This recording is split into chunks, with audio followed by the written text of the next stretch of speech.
मेरी आवाज जहां तक पहुंच रही है, उत्तर पूर्वी दिल्ली के आप सभी नागरिकों का, सभी मतदाताओं का, माताओं बहनों का, आदरणीय बुजुर्गों, नौजवान साथियों और प्यारे बच्चों, आप सबको मालूम है कि आज बुद्ध पूर्णिमा है। आज पूरा देश, पूरी दुनिया तथागत बुद्ध की जयंती मना रही है और तथागत सत्य और अहिंसा के सिद्धांत को मानते हुए और यहाँ पर मंच पर बापू की तस्वीर लगी है। बापू भी सत्य और अहिंसा के रास्ते पे चलकर इस देश को आजादी दिलाई, तो इस मंच से हम सत्य और अहिंसा के सिद्धांत को, उस रास्ते पर चलने के संकल्प को दोहराते हैं। और आप सब लोग, उत्तर पूर्वी दिल्ली की जनता ने जिस तरीके से प्यार दिया है, माओं ने अपने आंचल से पसीना पोंछा, बुजुर्गों ने सर ठोककर आशीर्वाद दिया, नौजवान साथियों ने हाथ मिलाकर कहा कि भैया इस बार हम लोग दिल्ली बदलेंगे। तो मैं आप तमाम लोग जो बदलाव का संकल्प लिए हैं, आपका हार्दिक अभिनंदन करता हूं, आपका इस्तकबाल करता हूं और आप सबको दिल की गहराइयों से आभार व्यक्त करता हूं, आपको धन्यवाद कहता हूं। और बिना किसी देरी के यहाँ जो सम्मानित मंच है,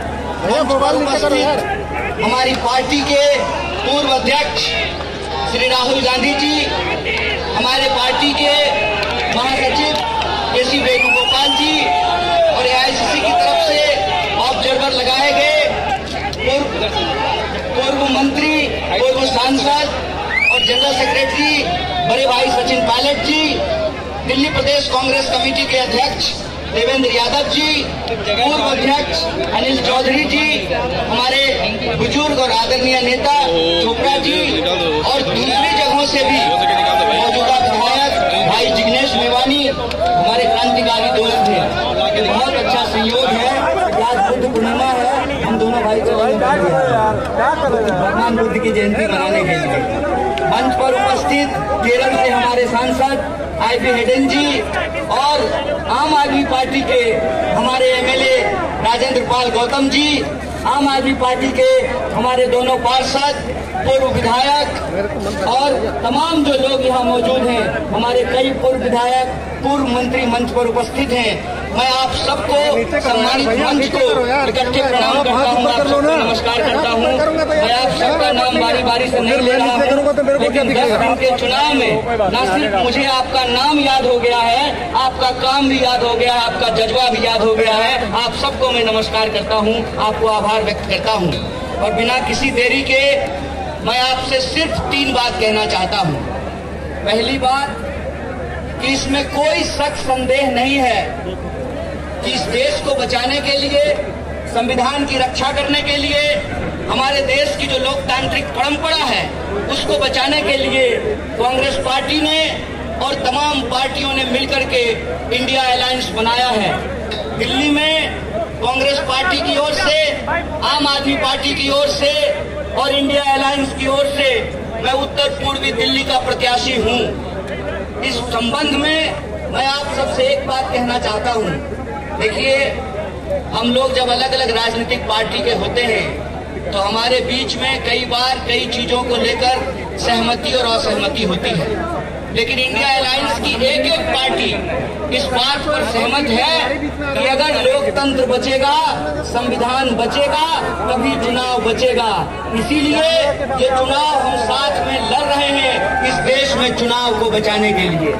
ये चुनाव हम साथ में लड़ रहे हैं इस देश के संविधान की रक्षा करने के लिए। ये चुनाव हम साथ में लड़ रहे हैं इस देश में तानाशाही के खिलाफ और इस देश के लोगों के जो बुनियादी सवाल हैं। उत्तर पूर्वी दिल्ली के लोग हैं आप लोग, आप बताइए, 10 साल से माननीय सांसद हैं यहाँ पर भाजपा के, माननीय सांसद का 10 दिन का जो है चुनाव कैंपेन आप उठा करके देख लीजिए।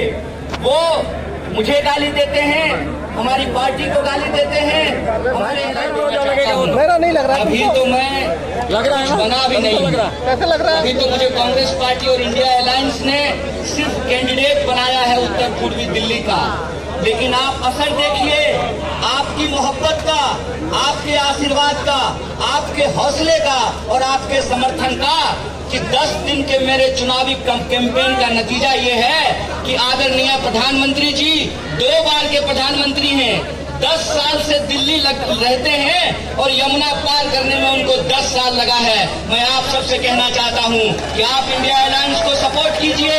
अभी तो हम प्रधानमंत्री को यमुना पार लेकर के आए हैं, पूरी की पूरी सरकार को यमुना पार लेकर के आएंगे, ये हमारा आपसे वादा है। और जिस तरीके से वो अपमानित करते हैं यमुना पार रहने वाले लोगों को, मैं तो कहता हूं मेरा नाम कन्हैया है, गंगा किनारे में पैदा हुआ और यमुना किनारे रहने वाले आप तमाम मतदाताओं ने जिस तरीके से मुझे गले लगाया है, जिस तरीके से आपने आशीर्वाद दिया है, हमको पूरा भरोसा है कि यमुना के किनारे रहने वाले लोगों को जो भाजपा अपमानित कर रही है, आपको मालूम है जया शाह के पिताजी ने अभी कहा कि इंडिया अलायंस के जो वोटर हैं वो पाकिस्तानी है। तो मैं पूछना चाहता हूं कि दिल्ली में 25 साल 15 साल कांग्रेस पार्टी की सरकार रही, 10 साल आम आदमी पार्टी की सरकार है और यह सरकार हमने ईवीएम की चोरी करके नहीं, आपके समर्थन से बनाई है कि नहीं बनाई है? आपके समर्थन से बनाया था ना। 2009 में जेपी अग्रवाल जी यहाँ से सांसद थे, 100 में से 65% वोट लोगों ने उनको दिया है। वो क्या कहना चाहते हैं कि इस क्षेत्र में रहने वाले जो बहुसंख्यक लोग हैं, जो सभी धर्म सभी जाति के हैं, ये उनको अपमानित कर रहे हैं। इसीलिए मैं आपको कहना चाहता हूं, इस बार का चुनाव अपने अपमान का बदला लेने का चुनाव है और आपको अपमानित किया गया है। 7 सांसद होते हैं दिल्ली में, 6 पर बीजेपी ने कैंडिडेट बदल दिया, लेकिन 7वें पे कैंडिडेट क्यों नहीं बदला? क्योंकि उनको लगता है ये यमुना पार है, यमुना पार में चलता है। तो मैं यमुना पार के लोगों को कहना चाहता हूं कि उनके दिमाग में आपके खिलाफ नफरत है, उनके दिमाग में आपके खिलाफ अपमान है, उनके दिमाग में ये है कि ये तो यमुना पार है, यहाँ कुछ भी चलता है। तो मैं कहता हूँ कि 10 साल में जिन लोगों ने काम नहीं किया है, आप उनको यहाँ से चलता कीजिए, उनको टाटा बाय बाय कीजिए। ये वो वक्त आ गया है और हम आपसे वोट मांग रहे हैं, बीजेपी को गालियां देकर नहीं, क्योंकि हमारी समझदारी ये है कि भाजपा मुझे गाली देती है, इससे आपका नाली बनने वाला नहीं है। बोलिए, मुझे गाली देने से नाली बनेगा? जाम की समस्या समाप्त होगी, अस्पताल बनेगा, स्कूल बनेगी, सड़कें बनेगी, रोजगार मिलेगा, महंगाई कम होगी। गाली देने से काम नहीं होता है, काम करने के लिए सोच होना चाहिए, विजन होना चाहिए। और आप तमाम लोगों के समर्थन से हमने उत्तर पूर्वी दिल्ली के लिए न्याय पत्र तैयार किया है। आपको न्याय पत्र मिला है ना? आपके क्षेत्र की समस्याएं उसमें हैं। आप अगर समर्थन करेंगे तो इंडिया अलायंस के तमाम लोग यहाँ मौजूद हैं, कांग्रेस पार्टी यहाँ मौजूद है। कांग्रेस पार्टी ने वादा किया है कि हम महिलाओं के लिए न्याय करेंगे, युवाओं के लिए न्याय करेंगे, किसानों के लिए न्याय करेंगे, श्रमिकों के लिए न्याय करेंगे और भागीदारी का न्याय लेकर के आएंगे। इसीलिए हम तमाम अपनी माताओं बहनों से कहते हैं, माताएं बहनें, कांग्रेस पार्टी महालक्ष्मी योजना लेकर के आ रही है। गरीब महिलाओं को, उनके परिवार के एक सदस्य को महिला के खाते में 8,500 रुपया हम लेकर के आएंगे। इसीलिए आप सबसे कहते हैं कि जिस तरीके से आपने प्यार किया है, जिस तरीके से आपने गला लगाया है, जिस तरीके से बीजेपी के झूठ को आपने पर्दाफाश किया है, जिस तरीके से सांसद को पकड़ पकड़ करके बोला है कि कन्हैया को गाली देना बंद करो, ये बताओ कि हमारा नाली क्यों नहीं बन रहा है, हमारी सड़क क्यों नहीं बन रही है। ये आपके आशीर्वाद का असर है कि अब जो है वो काम की बात करने लग रहे हैं और हाथ जोड़ करके आपसे 4 महीना मांग रहे हैं। मैं कहता हूं कि आपने 10 दिन में जो प्यार दिया है उस प्यार को बनाए रखिए। हम जानते हैं कि गर्मी बहुत है, बहुत ज्यादा गर्मी है और इस गर्मी में भी इतनी भरी तादाद में आप यहाँ आए हैं। आपसे मैं आग्रह करता हूँ कि आने वाली 25 तारीख को 1 दिन की गर्मी बर्दाश्त करनी है ताकि महंगाई हमको झेलना ना पड़े। 1 दिन की गर्मी बर्दाश्त करनी है ताकि हमको बेकारी ना झेलना पड़े। 1 दिन की गर्मी बर्दाश्त करनी है ताकि इस क्षेत्र में जो प्रगति रुकी हुई है उसको हमको बर्दाश्त नहीं करना पड़े। बोलिए, करेंगे कि नहीं करेंगे? 25 तारीख को घरों से निकलेंगे और इस बार बदलाव के लिए मतदान करेंगे तो न्याय के लिए लड़ेगी दिल्ली और हमको पूरा भरोसा है जीतेगी दिल्ली। इन्हीं शब्दों के साथ आप तमाम लोगों का शुक्रिया अदा करते हुए, धन्यवाद कहते हुए अपनी बात को खत्म करता हूं। और हमारे साथ आवाज लगाइए, आवाज